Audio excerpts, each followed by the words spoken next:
Hello, everyone, and welcome to today's session, Lonely Wolves, the Case for Deeper Collaboration to Prevent Fraud. We have a fantastic discussion for you today, but before we get started, I'd like to start with a few housekeeping items. This session is worth CPE credit, or Continuing Professional Education credit. It will be worth 1 credit. To receive this credit, you must be active for the entire webinar and answer at least 3 of the 4 polling questions that you'll see. CPE is not offered to anyone joining by audio only or those watching the recording of a webinar. You must also be personally logged into the webinar to be eligible for credit. If you're joining as part of a group, you will not be eligible. You can use the Q&A feature in your Zoom toolbar at any time to ask questions of our panelists, and a certificate of completion will be emailed after the program to those eligible for CPE. So with that, I'm going to pass to today's moderator, Richard Hills. Richard, over to you. Thank you, Brooke. Good afternoon, good morning, good evening. Welcome to our webinar, Lonely Wolves, the case for deeper collaboration to prevent fraud. Fraud's a systemic issue that affects entire financial ecosystems, not just individual institutions, yet many financial institutions continue to operate in silos, leaving gaps that fraudsters exploit. Today, we're going to explore how technology like federated machine learning and AI-driven innovation and collaborative frameworks can help us to move from fragmented defenses to unified fraud prevention ecosystems. I'm joined by an exceptional panel of experts, and I'll be posing questions to each of them to unpack these themes. Firstly, John Kett, a Senior Director from K2Integrity. Arion Petasis, founder and CEO of Coenobium Advisors. Ajay Tarakan, CEO of Consilient. Rick Hoon, fraud specialist, also from Coenobium Advisors, and Constantine van Altrock, panelist and founder of Fraud Averse. The panel have a diverse background with different areas of expertise and experience, and we're looking forward to a productive webinar. Our learning objectives today and not just for the CPEs, but for everyone in the audience, we're going to aim to identify fraud typologies and explain how their evolution underscores the limitations of siloed fraud prevention strategies. We're going to talk about barriers to adopting a fraud prevention ecosystem. And we are going to evaluate the role of federated machine learning and AI in enhancing fraud detection while preserving data privacy across financial institutions.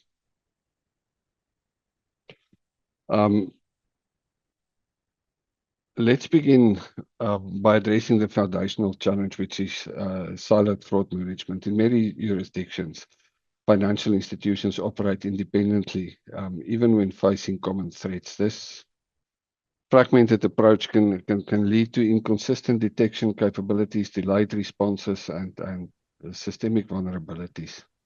Imagine a major retail bank that detects a sophisticated phishing campaign targeting its customers. The fraudsters are impersonating the bank's brand, sending convincing emails and SMS messages to lure victims into revealing their login credentials. The bank's fraud team responds quickly, flags suspicious domains, updating detection rules, and notify affected customers. But there's one problem. The intelligence gathered malicious IP addresses, email templates, behavioral patterns is never shared with other institutions. There's no centralized fraud intelligence exchange, no federated learning model to disseminate insights. Within days, the same fraudster pivot and launch an identical attack against a smaller regional bank that lacks the same detection capabilities. The result is a wave of preventable fraud losses, reputational damage, and customer mistrust. This scenario is not hypothetical, it's a recurring reality, and it underscores a critical truth. And that's the truth that in fraud prevention, the pack is only as fast as its slowest member. So let's unpack this further. with our first set of questions. We're going to talk firstly about the problem with siloed fraud management, and I want to turn to Arjan. Arjan, considering your experience in the market and the vast number of institutions that you've worked with during your career on fraud, why is the siloed approach to fraud management problematic for financial institutions, especially in cross-border contexts? And maybe if I can give you a double barrel question, what are the implications of having a few strong actors and many less equipped ones within a financial ecosystem? Thank you, Richard, and hello from me. I think it's important to take a step back and to try and understand the difference between the banking system and the other sectors of the economy. So as opposed to the tech sector, for example, where there's absolute competition and where you may have a number of players being replaced. I think everybody remembers companies like Nokia and Research in Motion that no longer exist anymore and have been completely removed from the scene. Banking is very different. First of all, it's not a sector, it's a system, meaning that it's a bunch of players that have a lot to do with each other. And so the fortunes of banking rise and fall, of banks rise and fall pretty much in lockstep. And having a background working both in the Middle East and in Europe, I'll speak a little bit more about the European experience, where we've gone through several crises in the last years, and all the banks have had to pay the price for that. So if any one bank thinks that they're an independent actor and that whatever happens to other banks isn't really a problem for themselves, then they only have to look to the 2008 crisis and everything that happened, and where the good banks and the bad banks were sort of punished the same, if you will, by the regulators, and to try and understand how important it is to keep fraudsters and bad actors out of the system. And when they do enter the system, then it's really the responsibility of all the banks to be able to take care of that problem.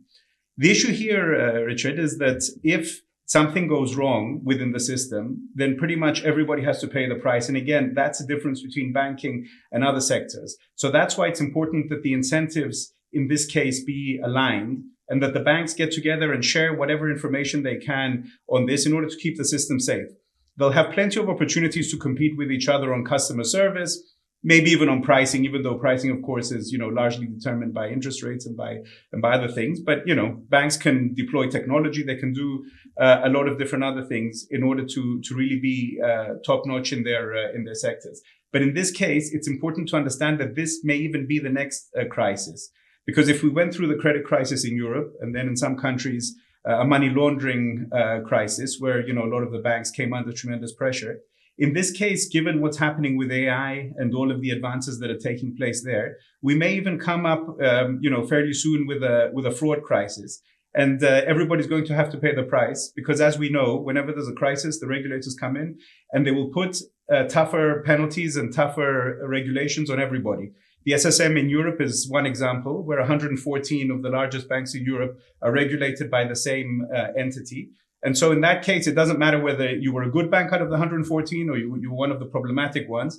Now you're subject to the same rules. And so it's very, very important to understand that in order for this to work out well, that the banks have to work together. So much so, of course, when it comes to something complex like cross-border payments, where, of course, you have different countries and you have different products and different systems, that, of course, makes it even more complex. So as we work in a more globalized and more multifaceted banking system, that makes it even more important for banks to work together effectively on this. Yeah, and Arjan, I think we're seeing that with some of the regulation that's coming out, where for the first time now, the receiving bank on the side of, say, a scam can be penalized equally as the one that allowed it to happen directly to their customer, which makes it even more challenging for an institution that's working on its own to understand that sort of risk when they're now responsible for funds they're receiving as well as they're issuing. Absolutely. And within the PSD3 and the payment service regulation of the European Union, these are, of course, there. And I think Richard will talk about that perhaps in the next segment as well. Thanks, Arjan. Thanks, Rick.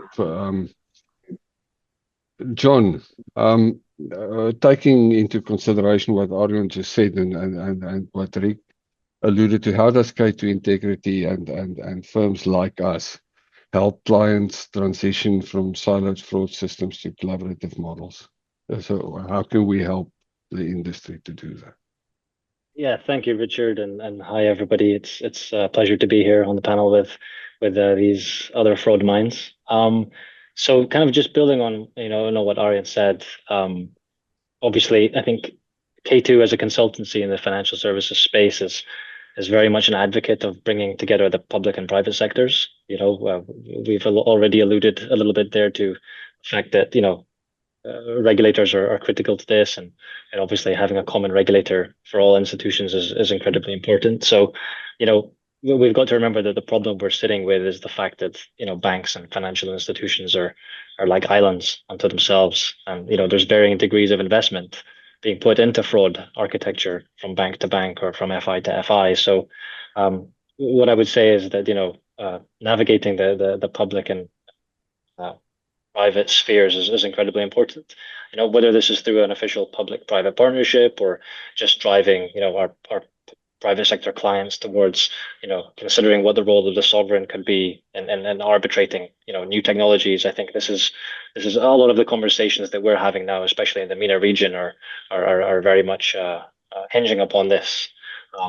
Now it depends how far we want to go with this. Obviously, there's a lot of research and innovation done on centralized models, which can encourage collaboration. But then that itself introduces new challenges like governance challenges, cost challenges, data privacy challenges. So really, I think I don't know if I would say we're at an inflection point, but it feels like with the rollout of new technologies between the public and private sector, there's going to be a little bit of navigation that I think firms like K2 can play like a strategic role in advising clients on best practice, as well as helping them technically implement whatever's agreed between both sectors. So I would say that that's kind of the key things that are keeping us busy these days. Thank you, John. And what metrics should institutions or financial institutions use to evaluate the effectiveness of the fraud prevention strategies, considering the fact that the only transactions where they, like Rick said, where they're going to see the whole transaction would be if they conduct an on-us transaction.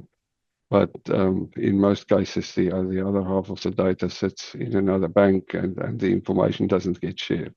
So if you think about what has been said, what metrics? How do you measure whether you're effective or not? Yeah, a few things come to mind. I would say, a great place to start is always your losses and what do they look like in the market. I think that's a pretty good indicator as to how effective your prevention strategy is within one entity. If their losses are dropping in absolute terms, or at least decreasing, as an overall percentage of the amount of credit that's in the market that you're offering, then that's a pretty good sign. Yeah, and then kind of alluding back to what we've been talking about, I think with the adoption of new technology, a byproduct of that is that we typically have a lot more data that we work with. So I think that data-driven insights are really important. This goes down to the basic level, such as like the kind of alerts that are being fired by your fraud systems. Evaluating false positives from true positives, other kinds of trends that may be associated with new delivery channels in banking. Like your web-based banking. So I think that number two is certainly like data-driven insights. Those will become more elaborate over time, no doubt. Maybe not directly relevant, but I think we can't skip it. And for a lot of our listeners who are sitting in financial institutions, I think that the customer feedback loop is never going to go away. So it's pretty important as well. No one understands your fraud controls like your customer at the end of the day. So I think that's also pretty critical for being able to monitor your fraud prevention strategy. I think just adding to that a little bit, John, one of the hardest parts of fraud is measuring success, because if you're successful, nothing is happening, and it's hard to measure when nothing is happening.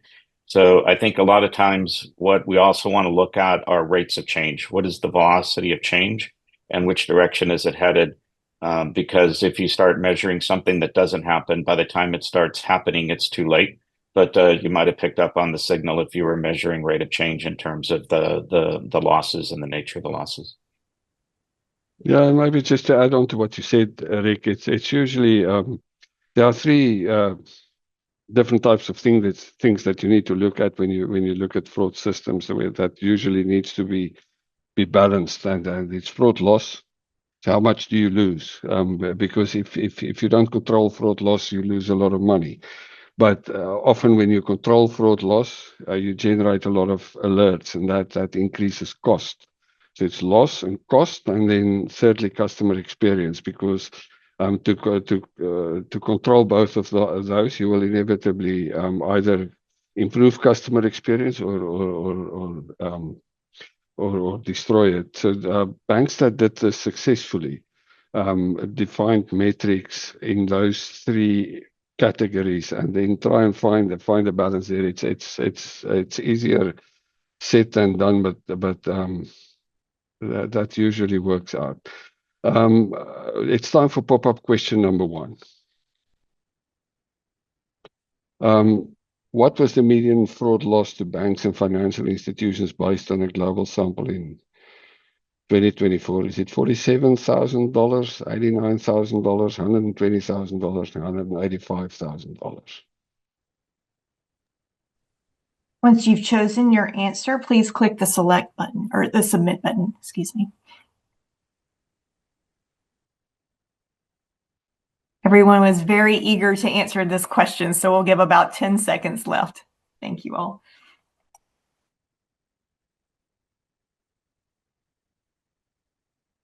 And the results are on the screen. 185,000, 42% said 185,000, 38, 120. And I think we all agree that almost all agree that it's not as low as 47,000. The correct answer is $120,000. And to give you some context, the average annual salary in the state of New York in 2024 was $87,568, making this medium fraud loss of $120,000 higher than the average salary in one of the world's wealthiest cities.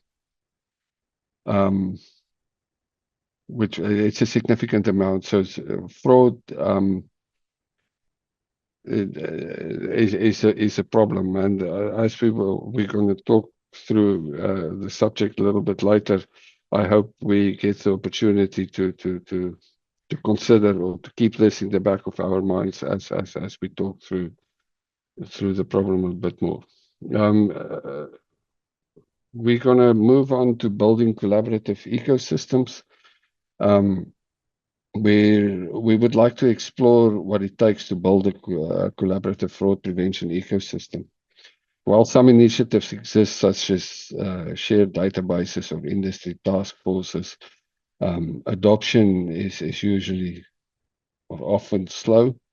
There are concerns around data privacy, competitive advantage, and regulatory ambiguity, if you can state it like that. That can stall progress. Yet collaboration is key, and because fraudsters don't respect institutional boundaries, and neither should our defenses if we want to be successful. Arun, I'm going to go to you again. From your experience, what governance structures do you think best support a unified fraud prevention strategy? And how can financial institutions be incentivized to share fraud intelligence without compromising competitive advantage? So, Richard, what I would start with is just internally to repeat that governance really at the bank level is very important, with the boards of directors now really sort of putting this on the agenda, and for board members really to have proper training and understanding of fraud issues. So each bank will have to do that in order to develop a sort of common baseline of understanding throughout the banking sector.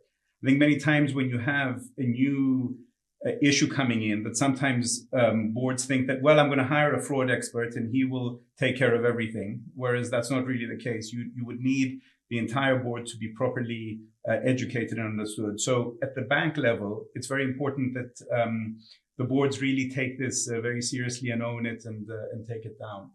What's happening today is that banks are already having these conversations. But it's important that when they do that, that of course they don't compromise any sensitive information within their own organizations. So when they talk to each other, probably the best thing is not to talk necessarily about control failures within their own organizations, but perhaps to talk about risk events and things that are taking place, actual cases where they can discuss with each other and try and brainstorm on the best way around that. Many times the bankers associations can bring together the banks and really sort of have these fora, as they have done in the cases of AFC and other things that had to do with financial crime. And so this type of collaboration is very important. If in the Netherlands, for example, the top 5 banks have come together and they have a shared agreement around transaction monitoring. So also integrating with the knowledge that already exists on AML, around typologies, mule accounts, all that is also going to be very important. And, the AML programs are actually quite well developed. So whatever can be leveraged from that as well, I think will be very important.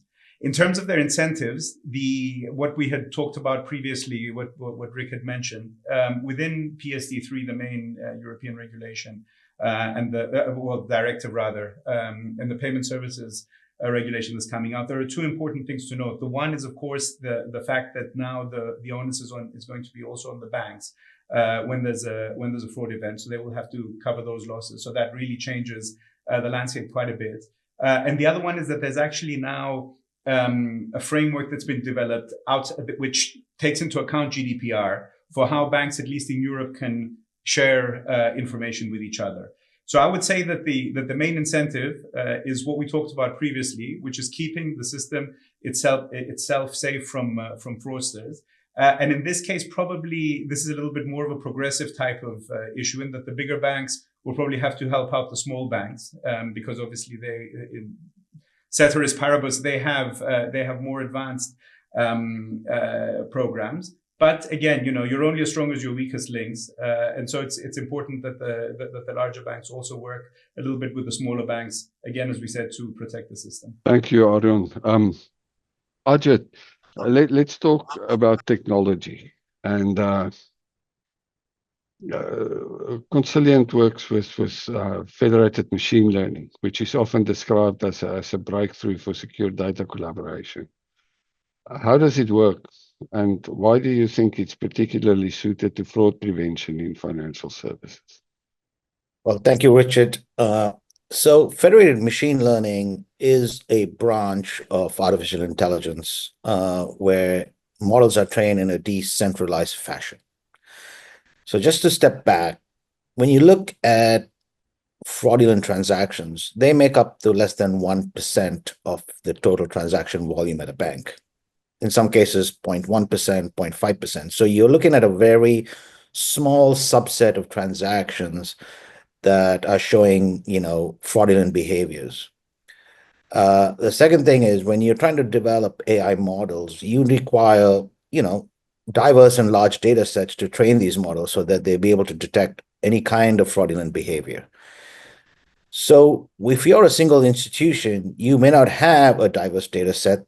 You may not have all of the data, and given the small subset of fraudulent behavioral transactions, training a model may not be that effective. So this is where federated machine learning comes in, right? But what it solves for is, rather than a central data warehouse collecting all the data from all the different banks and then trying to train the model, this switches it the other way around. That means the data stays within the bank, doesn't have to leave the bank. Rather, the model trains at the bank where the data is, and then only the updates to the model, what the model has learned, comes back to the central server, and then the same updates we get from multiple banks are then aggregated into a federated champion model. So this model is now learned from data across multiple banks. And why is this so powerful? One is no data is being shared between the banks, between the main platform, or with anybody. The data remains local and secure. The only thing that's being shared are the learnings that the model has learned from the data that it's seeing. Now, this is also beneficial because it can cross jurisdictions. That means a model can be trained in, say, China or Turkey or anywhere in the world, and then brought back, and everyone in the ecosystem now can benefit from the learnings of all of these models, right? So now, if you're a larger bank, you might say, I have business in 100 countries, I see a lot of data. But even with the larger banks, you still have the problem of data regulations, where data sometimes cannot leave the borders of certain countries, and there are more countries that are going to be doing this. So this solves for that too, because you can deploy these models into those jurisdictions, train them, and then bring them back, and then everybody benefits. So if you're a large bank as well, you could have a more uniform way of detecting fraud if you have the same model deployed across all of your jurisdictions or all of your nodes. So that's what federated machine learning really brings. It enables collaboration between banks without anybody sharing data with each other or with the models. It starts to be able to detect better. It's way more effective and way more efficient. So it reduces sort of the false positives, but it's also very effective. It starts to uncover things that you might have missed through traditional rules-based algorithms or just locally trained artificial intelligence models. Thanks, Ajit. You deployed federated machine learning models in the financial industry before. What challenges did you encounter when you deployed these models? Listening to what you said, the first thing that springs to mind is banks run on different tech stacks and data architecture, and across jurisdictions there are different privacy requirements. Can you elaborate a bit on that? Are these valid concerns? Yeah, I think, the key to training any artificial intelligence model is the quality and the diverseness of the data set, right? Yes, banks have data in different silos. They might have it in different formats. But what federated machine really brings to this is it starts to sort of standardize the way the data should be kept. Another point is the institutions that are going to be most successful in their artificial intelligence endeavors are going to be the institutions that have a high quality data, meaning their data governance practices are very strong. All their data is in a good format, and also the provenance is very good.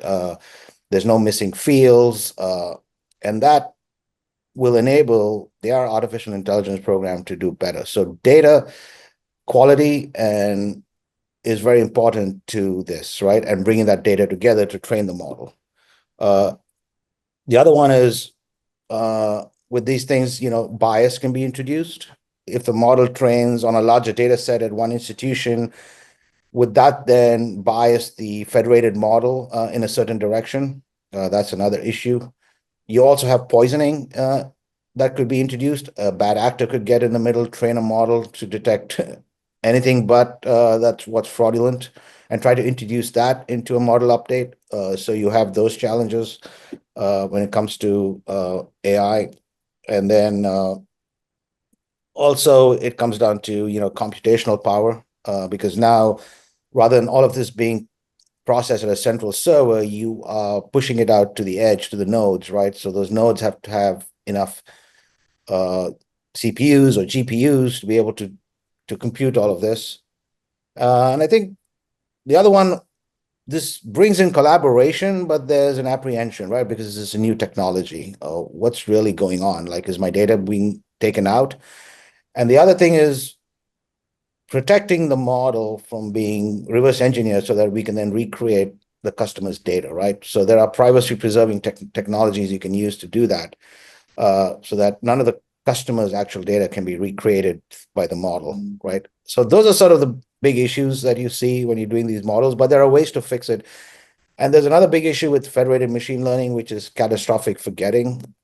So as you train the model and move from bank to bank, it tends to forget what it learned, at the first bank over time. And so those are some of the challenges that you see with federated machine learning, but there are techniques to overcome all of those.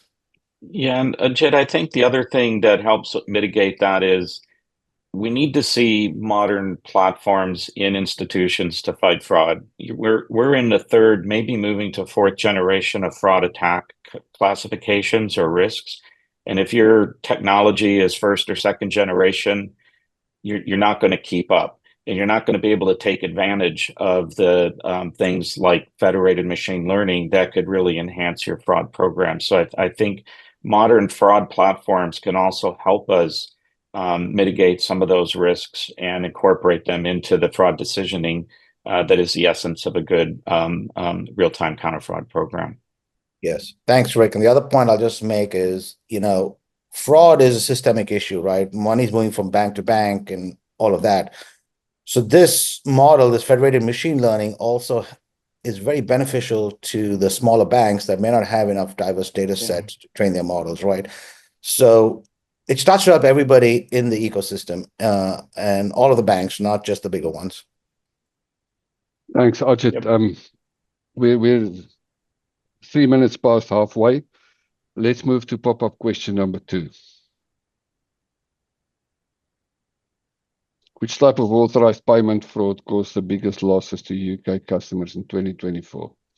Investment scams, purchase scams, romance scams, or advance fee scams?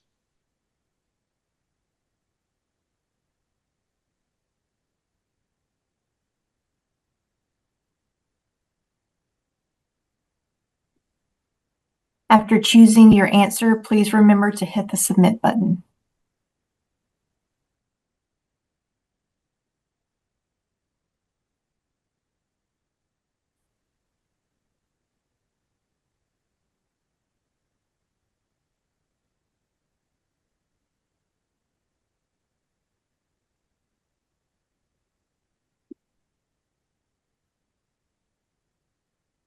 We'll have about 10 more seconds to respond to the poll.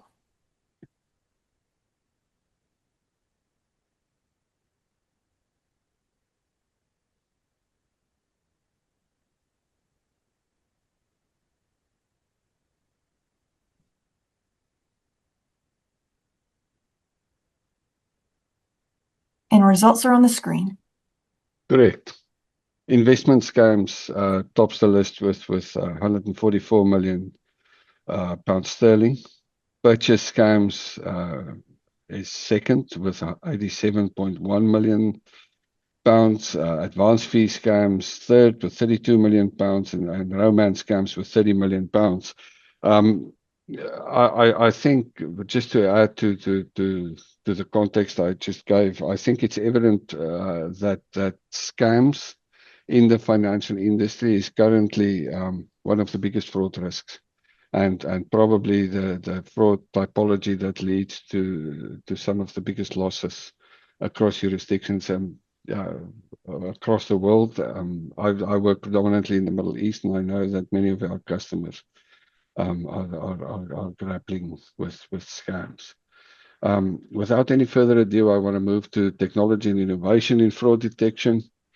I think we can all agree that AI and machine learning are transforming not just the digital economy and the world for that matter, but it's also transforming fraud detection. From real-time transaction monitoring to behavioral analytics, these tools offer scalability and precision. AI models can, for instance, detect anomalies in payment patterns that human analysts might miss, and it can be used to flag suspicious activity before it escalates and provide the financial institutions with enough time to recover the losses. Constantine, of all the panelists, you probably have the most experience in developing these systems, deploying them, optimizing them. So from your educated perspective, what are the most promising AI-driven technologies currently being used to detect and prevent fraud? Thank you very much, Richard. So we have a 35-year history of using AI-driven technologies in payment fraud prevention. And the basic approach to utilize AI has remained the same. It's a three-step approach. In the first step, we're using AI to identify behavioral profiles. So we're trying to understand how the individual entities involved in a payment do behave or have behaved in the past and are currently behaving. In the second step, we use machine learning to create scoring models that will predict us a likelihood of the current transaction turning out to be fraudulent later on. And then once we have that, in a third step, we use decision and policy rules to apply the different levels of appetite for risk we have for different types of transactions, and also to apply, for example, the banking risk policy to those scores. So while this principal approach hasn't changed much, what has changed an awful lot in the past years is the availability of high-class AI algorithms and very performant AI hardware that allows us to do this process a lot better. And as Rick said before, it's all about getting more losses prevented while at the same time doing this with the lowest possible number of false positives. Thank you. Just to elaborate on that a little bit more, what trends are you seeing in the use of big data analytics to identify fraud typologies and emerging threats? Well, this is a huge surprise. The major trend in our industry is actually the use of generative AI. Now, we are using generative AI not to extend what we have been doing with the more traditional types of AI that I described before, but to allow us to protect our clients against those new type of fraud that you've just mentioned in that poll: investment scams, Roman scams, and impersonation scams. Because these are all different to the traditional fraud types, where you have a third party which is intercepting a transaction or pretending to be the customer or stealing an identity or something like that. All those scams that you have mentioned before involve that the criminals who identified the end customer as the banking customer as the weakest link now make that customer an accomplice and make this customer believe that they're doing a legitimate transaction, one that they want to do. So you may have a Roman scam case where all of a sudden you can identify with traditional fraud prevention technology that this person from his past behavior could be a good victim for a criminal to perform any of those scams. And then all of a sudden, for example, you see a relatively small transfer to exchange money into cryptocurrencies. So this could be an indication that this person is a victim of a Roman scam. But what do you do now? You cannot stop that transaction because it's your legitimate customer. So we are using AI, generative AI, to start up a discussion with the customer if he's of course, injecting that transactions through online banking or mobile banking where we have a communications channel. And then the generative AI will elicit information like, oh, we're seeing that you're making a crypto transaction for the first time. How did you learn about that? Was this recommended to you by someone? And then we try to find both incriminating and exonerating evidence to have a better understanding of whether this is highly likely to be a scam. And if it is, then the generative AI is also great in sort of educating that customer into seeing for himself that he could be the victim of a scam and not performing that fraudulent transaction. Thank you, Konstantin. I want to go to Rick and continue the discussion on technology and innovation. Listening to you, you spoke about generative AI. Arjit spoke about federated machine learning. Rick, how can these technologies enhance traditional centralized modeling techniques as it is applied today in financial institutions? Yeah, so I think it breaks down to the fundamentals of counter fraud. Number one, fraud is a study of behaviors and relationships. The better we can understand behaviors and relationships, the better we can identify what's normal and what's abnormal. Second, to do that, you always want to be expanding your observation space. You want to be able to take in, as much information and insight as you can from different sensors and different sources. One of the advantages that the federated machine learning that we're talking about is it expands our observation space in ways we've never really thought of before, which is to include other organizations' observations and insights. That's always been challenging from data privacy and other regulations and other reasons, as well as competitive reasons. But with the federated approach that Ajit was describing earlier, we can expand our observation space without exposing our data, which is a very unique proposition. And so then I think the third part of this is, how do we apply these insights at the moment of truth in terms of taking on a transaction? And as a pilot, we always look at accidents when they happen as a chain of events. So when can we break that chain? And so what Constantine is talking about is trying to break the chain of events that are going to lead up to a fraudulent activity or a scam. And by expanding our observation space to better understand behaviors and relationships, we can break that chain earlier.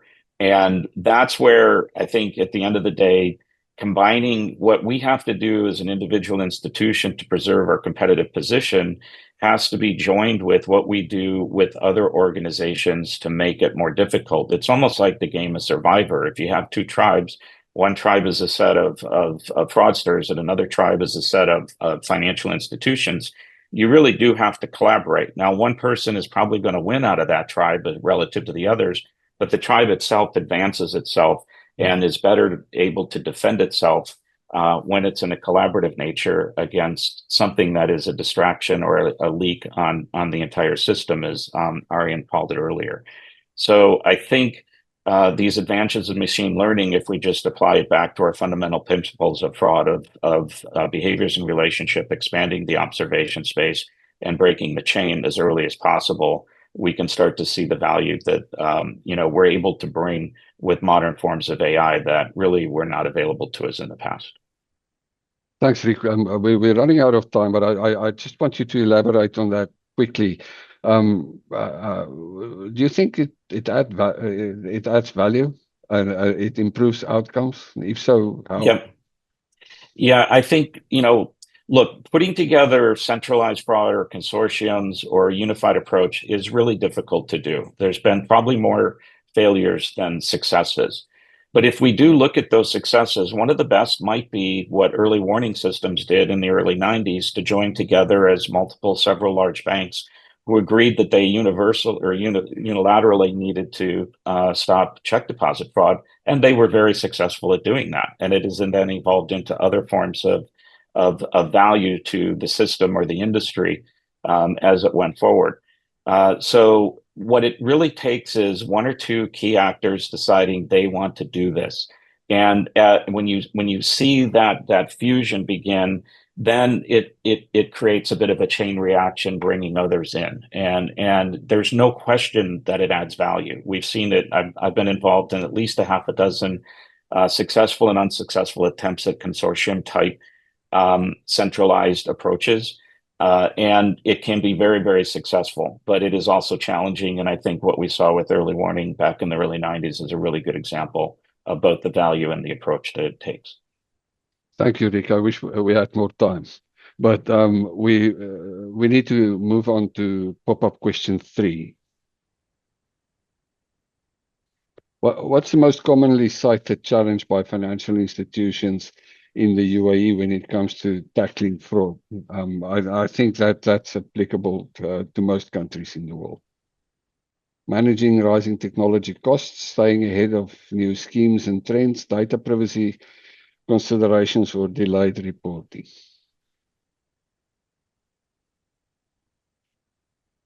Just a reminder to hit the submit button after you've chosen your answer.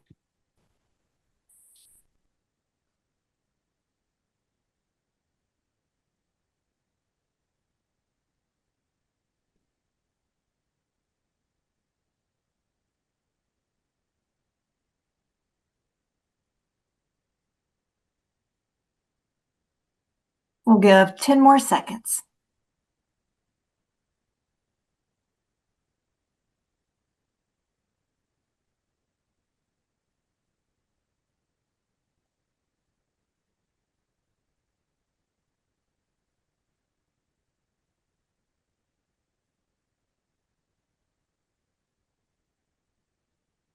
And results are on the screen. Yeah, that's spot on. The UAE FIU published a report, and it stated that 61% of all responses to a survey that they conducted on this subject indicated that the identification of new fraud schemes, 61% of all responses indicated that new fraud schemes is their top challenge. 55% of the respondents here said the same. One would think that managing rising technology costs is usually the issue, but it doesn't seem so. Without further ado, let's move to segment 4, frameworks and compliance in the digital era. Guys, I'm going to ask you to be really brief, maybe 1 minute, a minute and a half.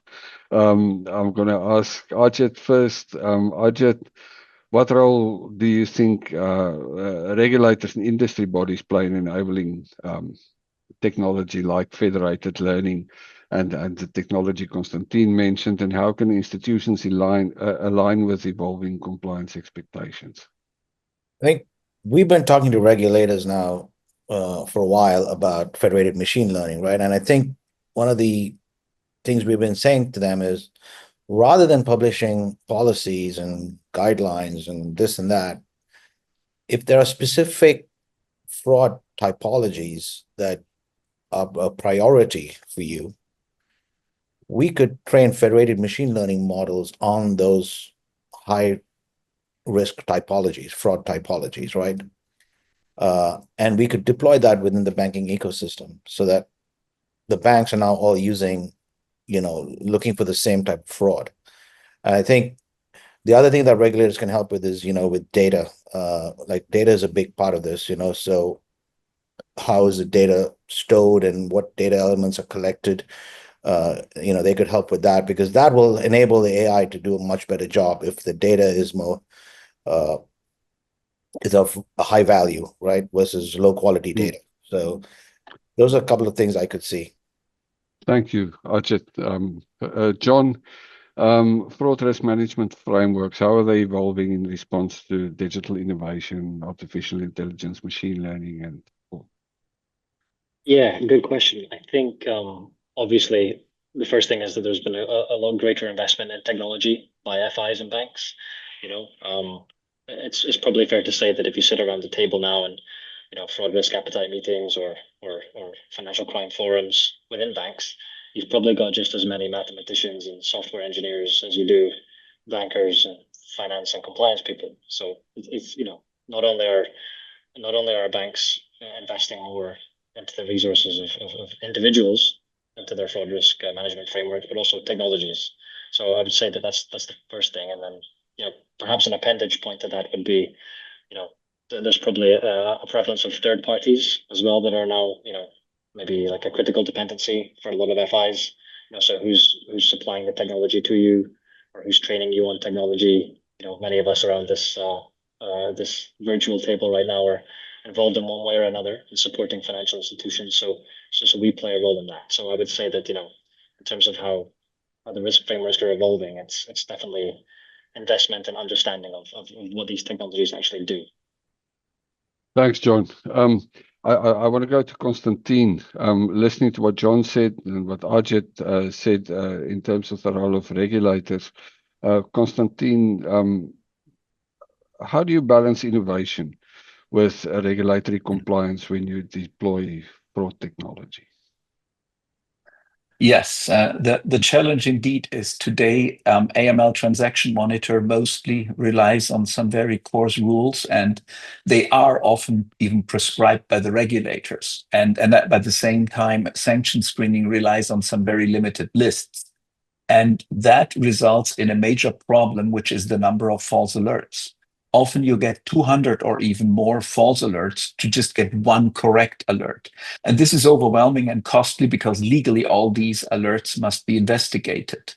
And we have powerful AI technology today that can deliver much more precise alerts for financial crime, but legally, our clients will still have to investigate all the other alerts as well. So one approach that we take with our clients here is to use AI to predict the likelihood of an alert to actually lead to a filing to the regulators. And with that, we can expedite the investigation of the vast majority of the false alerts, while at the same time, the time we free for the resources to work on the actually most likely true alerts. Thank you, Konstantin. Rick, I want to ask you to very quickly share a few words of advice to chief technical officers, chief information security officers who are looking to modernize their fraud risk management infrastructure based on your work in the industry. Yeah, sure, Richard. I think a couple of things. Number one, we don't have technical barriers at this point in time. We have resolved barriers. If you just look at the advances, just on this one call between what Fraudiverse and Consilient and others are doing, the technical barriers are not the major inhibitor. I think the three things that you need to do is, number one, you have to remove your legacy. Organizations running multiple standalone fraud solutions are not able to keep up with the modern threats. The threat vectors have changed. Your platforms have to change. Number two, you need to move from point solutions to open platforms. So many times we see companies putting in standalone systems to address a specific new threat, like a scam, for instance, when what you really need to be doing is putting in a platform, and by platform, I mean a platform that can handle any use case with an open data structure and an open approach to modeling. Number three, you need to have a modern data strategy. You need a way to feed these machines the information they need, including through things like federated learning, where you can bring not just the data in, but the model results in as input. So those would be the three things, really. Remove the legacy, get to a unifying enterprise platform that has an open data architecture and an open modeling architecture that can handle any use case. These things exist today. And have an optimized data strategy that allows you to expand your observation space. And obviously that's more than I can describe in 30 seconds, but would be happy to explore those thoughts, and how to unpack that in future conversations. Thank you, Rick. Thank you. Brooke, can we deal with pop-up question number 4 quickly, please? Which of the following is not a typical fraud prevention and detection activity being disrupted by artificial intelligence? A single choice. Distinguishing between genuine user activity and fraudulent behavior, reducing the number of false positive alerts for fraud, identifying emerging fraud patterns and trends among a complex customer base, or deciding the dollar value a bank should assign in its fraud risk appetite statement.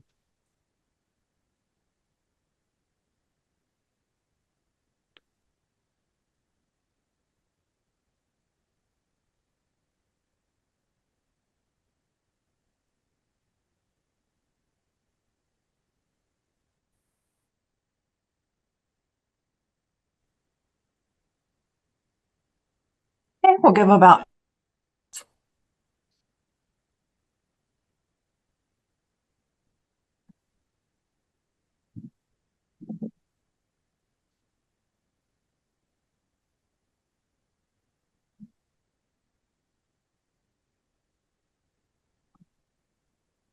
We'll give about 5 more seconds. Had a flurry there toward the end.